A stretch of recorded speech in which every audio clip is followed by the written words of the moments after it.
is day one of Welcome to Derry. You guys ready? And action. First day on set. The magnitude of it is unfathomable. It's super exciting.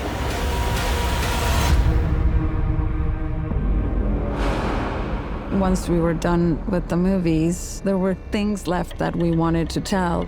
Originally, we wanted a prequel movie, but then it evolved into something bigger. Welcome to Derry is based on the interludes of the book. The interludes show you a little morsel of the history of it. I thought if anyone would believe me, it'd be you guys. This story's insane. Look where it's coming from. We are taking those important events and shedding some light around it.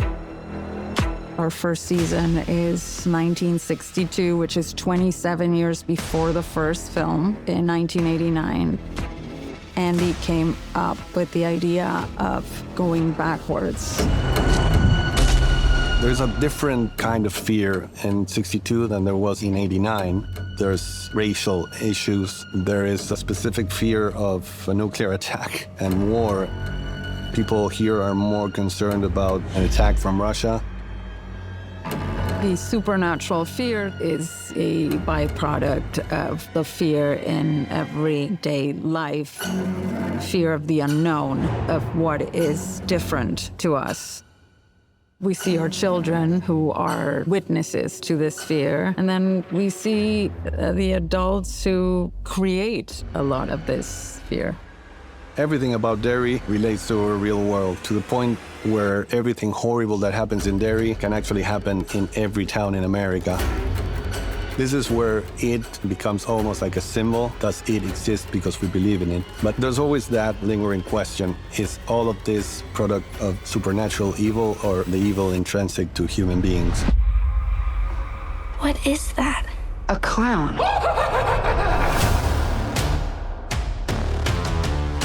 Andy had such a good time working with Bill Skarsgård that being able to also continue to explore Pennywise, but also the man before Pennywise, Bob Gray, that was something that attracted us a lot. Pennywise is such a mystery. We wanted to know more. Telling the story of the indigenous people is very important because they are the ones who faced this evil for the first time. It's a story that is not seen before in the It movies. Our journey was an inventive path because there are a lot of things that we don't know because they don't exist. In this series, our attempt is to unveil certain of those mysteries, but create some others. This season focuses a lot on the theme of family. The Hanlon family is in the center of the story. Leroy Hanlon is the grandfather of Mike. Mike is one of our beloved characters in Chapter 1. In this series, we tell the story of Leroy as a younger man.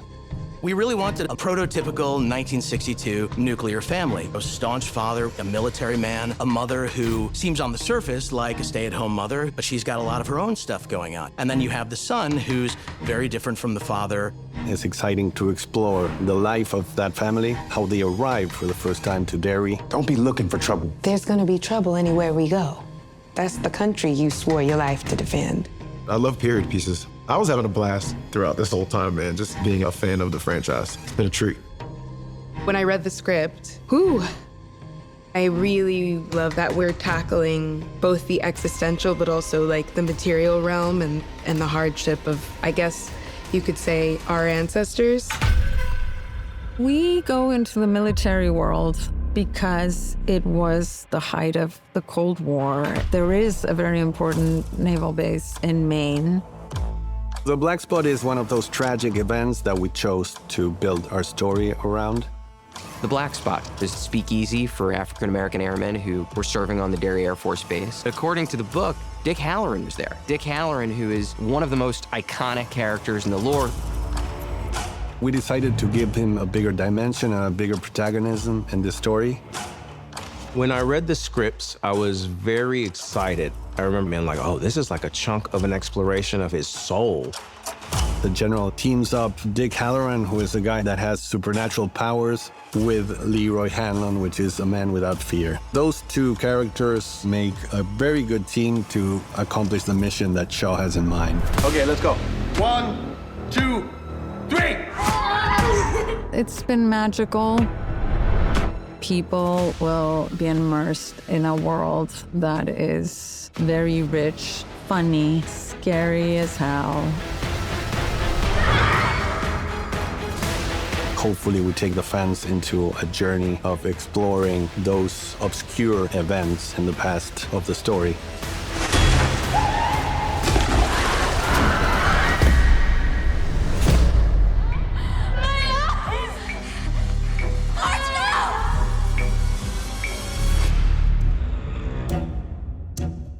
It acts in mysterious ways. Very often he appears only to his victim as their worst fear, and then when the victim is scared enough, he will eat them.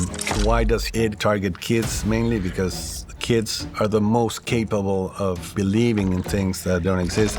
The supernatural fear depends on what one believes, right? We see our children who are witnesses to this fear, and then we see the adults who create a lot of this fear.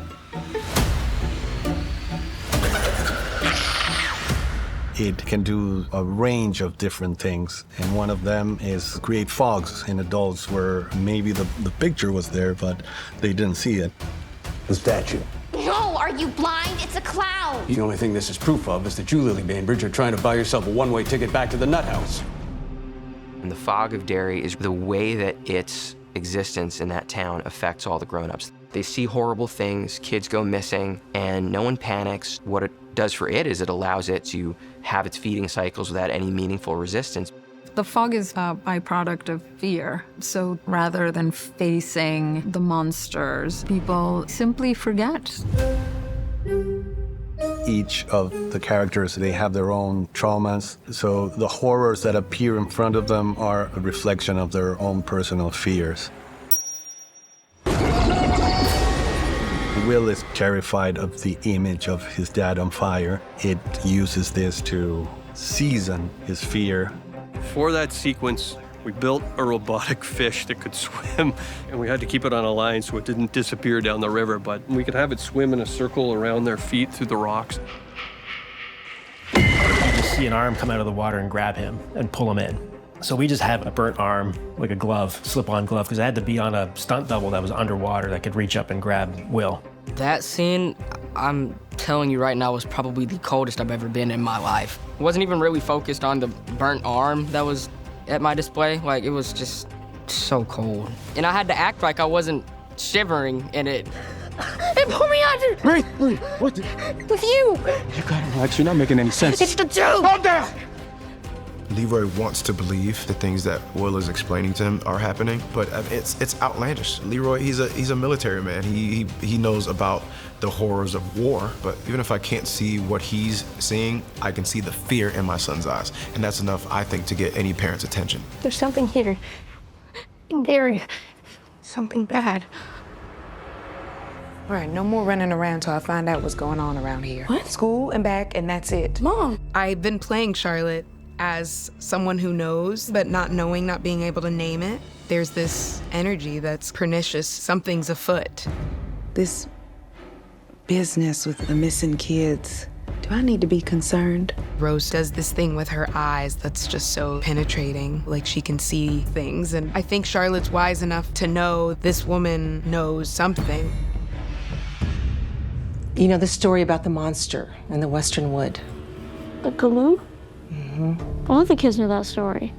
For me, it was very important to give protagonism to the people that lived in Maine in ancient times and that is still living in Derry. They were the first to encounter it because they were living in the land before anybody else. They have a lot more knowledge about its meaning, rules, and logic. They stay away from it. The white men, not so much. I was actually really surprised at some of the parallels between how it is whatever you are afraid of and the horrors that the introduction of white settlement and religion actually has done in real life to indigenous populations. It started to expand because he could get more food thanks to the settlers that were walking into the western woods, the forbidden zone of this people for centuries. What the indigenous people created was a cage around it. If it wasn't for the indigenous people, it would have taken over the world. Our young Indian friend, Daniel is his name, he knows the location of exactly what we're looking for, but he refuses to answer our questions. So Airman Hallorann is going to answer them for us. Daniel has a duty to do, and he is in this secret society, the Children of the Maturin, and this society is there to protect people of the entity It. When he first meets Daniel, it's for Dick to do the same thing he did to Leroy, get in his head, find the key, solve the puzzle. Should be easy peasy, but he sees me as just a military guy, spits in my face. He did it a lot. I didn't like it. And I think Dick recognizes a bravery and courage in this guy who has no powers. He just is holding tight to something in his head. Remember, this is our entire lives as the children of Maternal, are to watch those pillars, guard the knowledge around that cage. Seeing 1962 and then going back into generations before then and seeing the connection between those relatives is a really powerful thing. So within that, allowing a person to step into our experience and feel the deep, deep anxiety that we've been doing this for hundreds of years, and you're gonna come in and threaten that. Where are they now? The pillars. You can tell me. People are going to feel a bit of the genetic trauma that we carry as Indigenous people.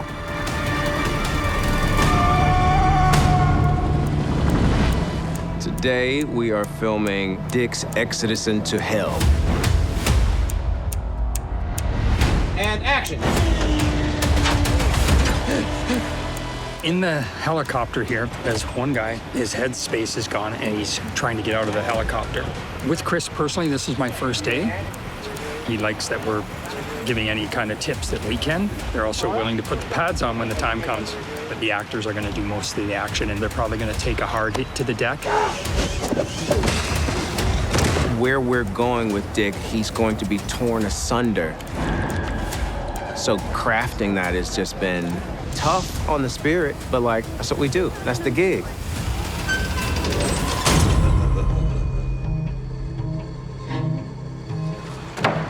If we're talking about the cistern, first off, that set, bro. That set is rock and roll. Chris Chalk's character, Dick, has a sort of a vision, and he's kind of walks into the cistern. We recreated the door that he came through and the pile of toys in the old wagon. We're getting to the point where Pennywise goes, "What are you doing in my backyard?" We had some vintage bikes and baby carriages and stuff. We're just trying to make sure it looks like this stuff belongs. It takes months and months to get all this stuff and aged and built. It's just amazing. I think there's a tendency to shy away from uncomfortable stories, and I think the more that we feel the responsibility of sharing them, I think the more we'll see those stories. It's important to know where we came from in order to know where we're going. This is a way of sort of using a piece of material that has a huge fan base and allowing them to explore moments in history that maybe they wouldn't have explored. If it was a family moving to a town in Texas during the Jim Crow era, maybe we wouldn't have gotten as much visibility as using a Pennywise in this strange town. It was a really fortunate combining of elements to make a really complex and interesting story. I would have told my younger self, you can literally create your life into anything you want it to be.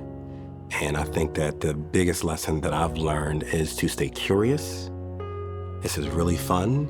You know, Einstein said that every human being has to make a choice whether or not we live in a friendly or hostile universe. And I would have told my younger self, you need to make sure it's always friendly.